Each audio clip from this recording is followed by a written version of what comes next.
अस्सलाम वालेकुम students, Ahmad Bilal from scholar school and college Qaidabad.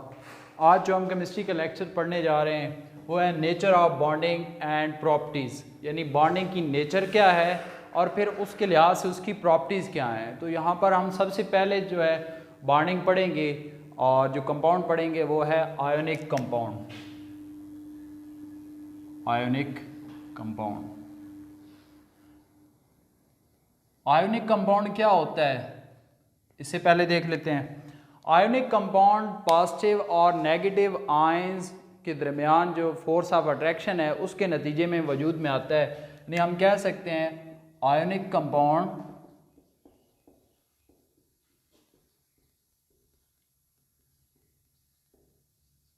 Consist of positively and negatively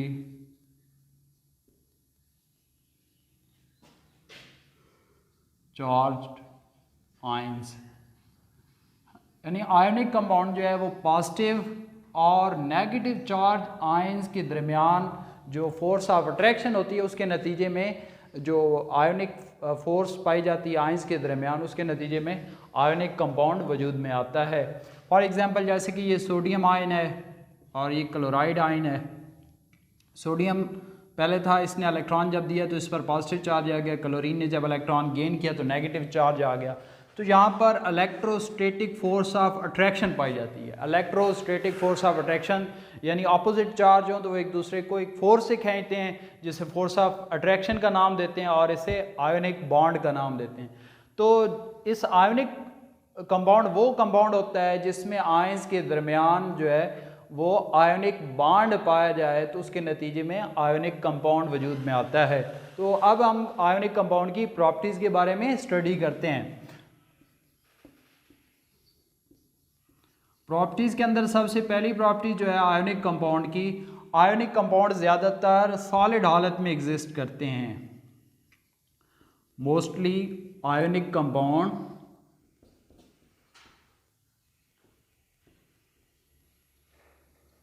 exist in crystalline solid, यानी ये crystalline solid की शक्ल में पाए जाते हैं।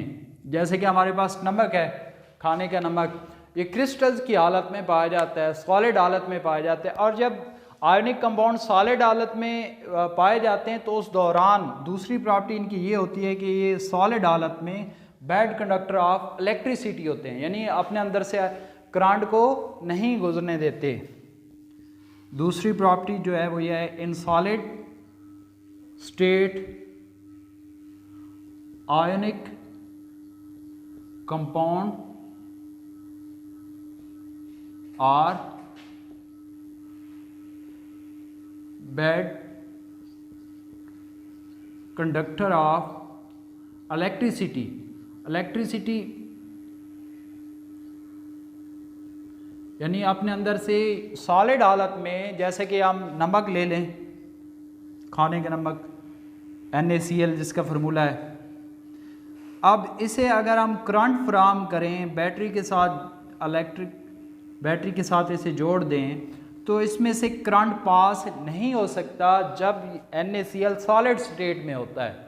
तो उस वक्त चूँकि इसके पास ना ही फ्री इलेक्ट्रॉन्स होते हैं ना ही फ्री आयंस होते हैं, तो इसलिए करंट इसमें से नहीं गुजर सकता। याद रखें कि करंट के गुजरने की वजह जो होती है वो किसी भी अगर कोई सोल्यूशन है तो उसमें से आयंस की वजह से करंट गुजरता है, अगर कोई सॉलिड है तो उसमें भी जो करंट गुजरता है वो इलेक्ट्रॉन्स की वजह से गुजरता है। यानी करंट गुजरने की दो वजूहत होती हैं, ड्यू टू इलेक्ट्रॉन की वजह से एक ये वजह हो सकती है, दूसरी वजह जो होती है वो आयंस की वजह से, फ्री आयंस की वजह से।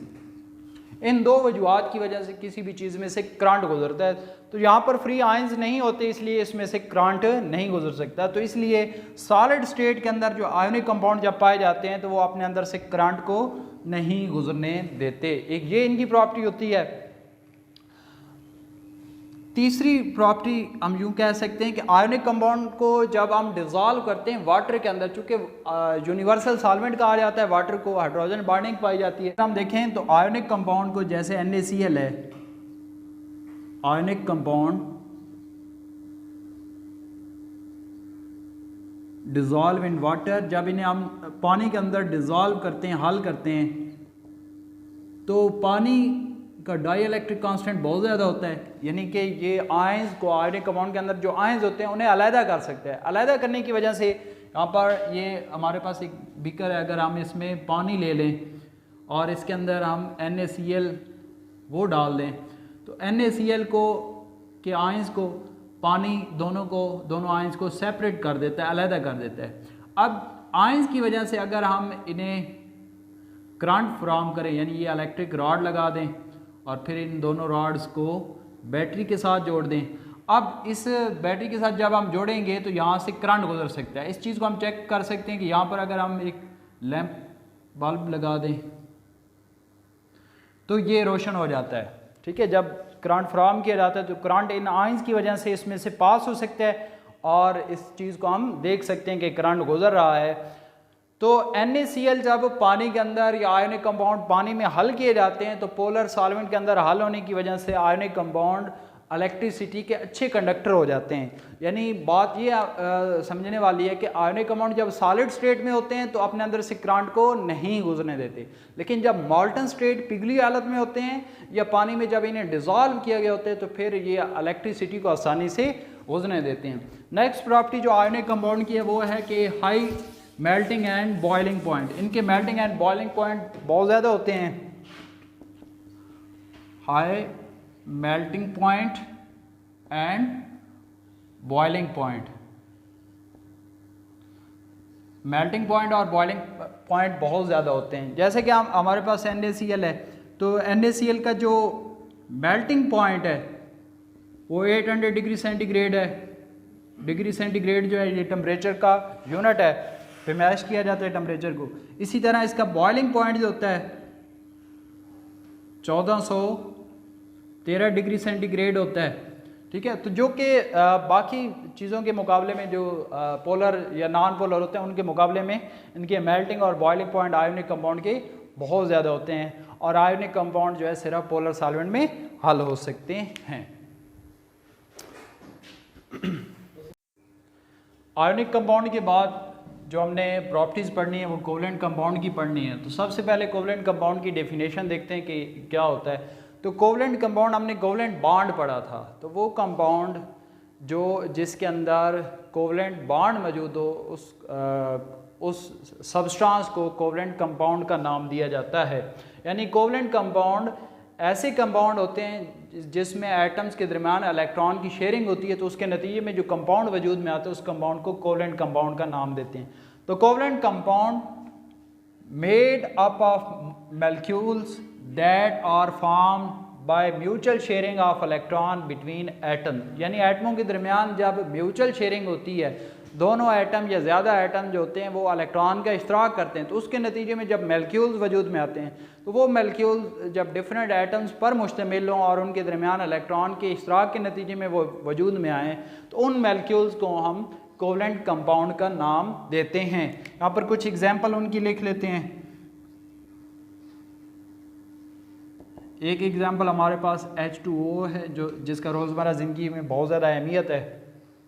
इसी तरह हमारे पास CH4 है, मीथेन गैस, ठीक है। इसके अलावा ऑयल अगर हम देख लें तो वो भी कोवलेंट कंपाउंड उसमें यानी मिक्सचर है वो ऑयल, बहुत से ऑर्गेनिक कंपाउंड का मजमूआ होता है ऑयल। इसी तरह पेंट्स देख लें तो ये भी बहुत से ऑर्गेनिक कंपाउंड का मिक्सचर होता है, मजमूआ होता है। तो इनकी प्रॉपर्टीज़ देखें, अगर हम प्रॉपर्टीज़ ऑफ कोवलेंट कंपाउंड, सबसे पहली प्रॉपर्टी होती है कि नॉर्मली आम तौर पर ज़्यादातर जो कोवलेंट कंपाउंड होते हैं इनके मेल्टिंग और बॉइलिंग पॉइंट लो होते हैं। यानी ज़्यादातर जो कोवलेंट कंपाउंड होते हैं उनके कुछ ऐसे हैं जिनका मोलिकुलर मास बहुत ज़्यादा होता है तो उनके मेल्टिंग और बॉइलिंग पॉइंट ज़्यादा होते हैं, लेकिन अक्सर के ज़्यादातर के जो मेल्टिंग और बॉइलिंग पॉइंट होते हैं वो लो होते हैं। Low melting point and boiling point. दूसरा पॉइंट अगर हम देखें, पहला पॉइंट था low melting and boiling point. दूसरा पॉइंट देखें, चूँकि कोवलेंट कंपाउंड दो तरह के होते हैं, polar and non polar, polar and non polar. तो पोलर मॉलिक्यूल जो होते हैं वो पोलर सब्सटेंसेस के अंदर डिज़ोल्व हो सकते हैं, हल हो सकते हैं। लाइक डिज़ोल्व, लाइक एक प्रिंसिपल है जिसके तहत एक जैसी अशिया एक जैसों के अंदर डिज़ोल्व हो सकती हैं। मसलन कोई भी आपके पास जैसे कि ACL है, ये पोलर है, अगर हम इसे एज अ सल्यूट लें और इसे हम डिज़ोल्व करें वाटर के अंदर, ACL को पानी के अंदर डिज़ोल्व करें H2O के अंदर, H2O हमारे पास मौजूद है, ACL को इसमें डाल दें तो ये डिज़ोल्व हो सकता है। ठीक है, यानी पोलर सब्सटेंसेस जो होती हैं वो वाटर के अंदर डिज़ोल्व हो सकती हैं, पानी भी पोलर है। लेकिन अगर इस पानी ही के अंदर हम नॉन पोलर को डिज़ोल्व करें, H2O के अंदर नॉन पोलर अशिया को, जैसे कि ऑयल है, या आप चेक भी कर सकते हैं, फॉर एग्जांपल आप सरसों का ऑयल ले लें, उसे आप पानी में डालें तो सरसों का ऑयल जो है या कोई और दूसरा ऑयल वो पानी की सतह पर, या पेट्रोल है या डीजल है, वो पानी की सतह पर तैरना शुरू कर देगा, उसके अंदर डिज़ोल्व नहीं होगा, मिक्सअप नहीं होगा। तो एक ये खूबी है कि पोलर अशिया पानी में हल हो जाती हैं, ज़्यादातर पोलर अशिया पानी में डिज़ोल्व हो सकती हैं, लेकिन जो नॉन पोलर अशिया हैं वो पानी में डिज़ोल्व नहीं हो सकती, जैसे कि ऑयल पानी में डिज़ोल्व नहीं होता चूँकि वो नॉन पोलर कंपाउंड का मजमूआ होता है। तो नॉन पोलर फिर किस में हल होते हैं? नॉन पोलर सॉल्वेंट के अंदर हल होते हैं। Non polar dissolve in non polar solvent, dissolve in non polar solvents, यानी नॉन पोलर अशिया नॉन पोलर में डिज़ोल्व होती हैं। तो दूसरा पॉइंट ये है कि polar substances dissolve in polar solvents, non polar solute dissolve in non polar solvents. तीसरा पॉइंट जो है वो हम करते हैं, चेक करते हैं कि ज़्यादातर जो कोवलेंट कंपाउंड हैं वो बैड कंडक्टर ऑफ इलेक्ट्रिसिटी होते हैं। क्यों होते हैं? प्योर फॉर्म में जो जब होते हैं कोवलेंट कंपाउंड और bad conductor of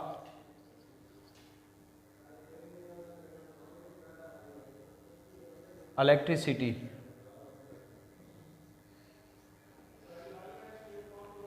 elasticity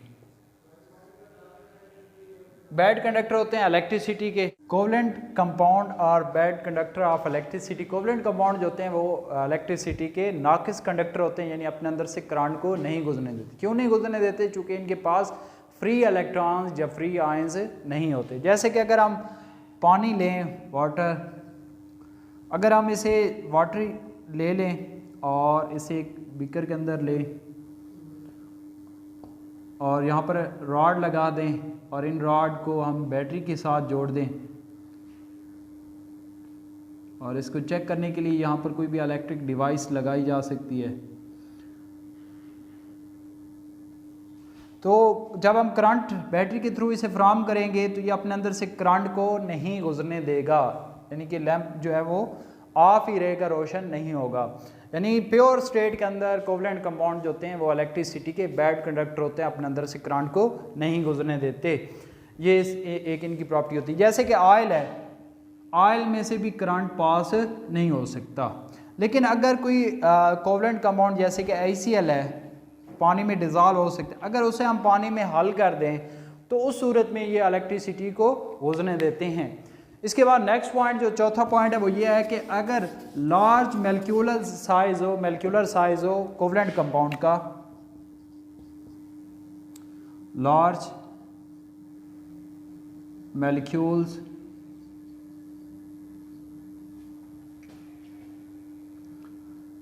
of covalent compound, अगर कोवलेंट कंपाउंड के लार्ज मॉलिक्यूल हों तो फिर वो सॉलिड स्टेट में पाए जाते हैं। ठीक है, यानी बड़े साइज़ के अगर कंपाउंड और कोवलेंट कंपाउंड, तो उनका मॉलिक्यूलर मास ज़्यादा होने की वजह से उनके अंदर अट्रैक्टिव फोर्स ज़्यादा होती हैं, इस वजह से वो सॉलिड स्टेट में पाए जाते हैं, सॉलिड हालत में पाए जाते हैं। ठीक है। ये ऑर्गेनिक केमिस्ट्री के अंदर काफ़ी, जब हम पढ़ते हैं ऑर्गेनिक केमिस्ट्री 10th क्लास के अंदर, तो वहाँ पर काफ़ी ऐसे मॉलिक्यूल हैं जिनका मॉलिक्यूलर मास ज़्यादा होता है और वो सॉलिड स्टेट के अंदर एग्जिस्ट करते हैं, तो उनका मेल्टिंग और बॉइलिंग पॉइंट भी हाई होते हैं। Melting point and boiling point of such compound, यानी ऐसे कंपाउंड जिनका मॉलिक्यूलर मास ज़्यादा होता है, साइज़ बड़ा होता है, वो सॉलिड स्टेट में पाए जाते हैं, तो उनके मेल्टिंग पॉइंट और बॉइलिंग पॉइंट ज़्यादा होते हैं। तो ये हमने आज कोवलेंट कंपाउंड की प्रॉपर्टीज़ पढ़ी कि ये इलेक्ट्रिसिटी के नाकिस कंडक्टर होते हैं, ये अपने अंदर से प्योर स्टेट के अंदर जब होते हैं करंट को नहीं गुजरने देते, और नॉर्मली जो छोटे साइज़ के मॉलिक्यूल होते हैं उनके मेल्टिंग और बॉइलिंग पॉइंट कम होते हैं, जबकि लार्ज साइज़ के मॉलिक्यूल जो सॉलिड स्टेट में एग्जिस्ट करते हैं उनके मेल्टिंग और बॉइलिंग पॉइंट ज़्यादा होते हैं। ये आज का हमारा टॉपिक था जो हम पढ़ चुके हैं।